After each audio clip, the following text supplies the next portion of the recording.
Share lang po ni nanay ang aming linutong mango cake ng aking anak.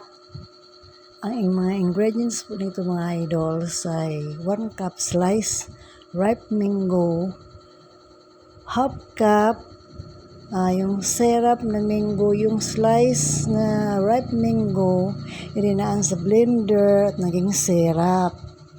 At may 1 cup milk, at 2 teaspoon baking powder,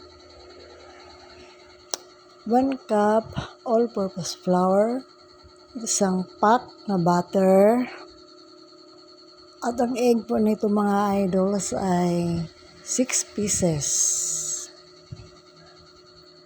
At hindi po natin kalimutan maglagay ng vanilla. Yan lang mga idols. Tapos mix nito, tapos i-blend. Lagay sa lanyera, kasi po wala po akong malaking lanyera. Yung lutuan ko lang po ng leche flan, doon ko po linoto. Masarap naman mga idols ang resulta kasi po talagang masarap ang mango cake pag maraming mango, lalo na pag matamis na mango.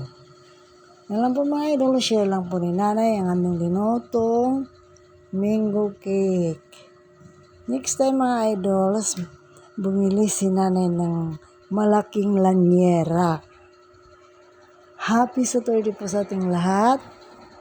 God bless po sa ating lahat.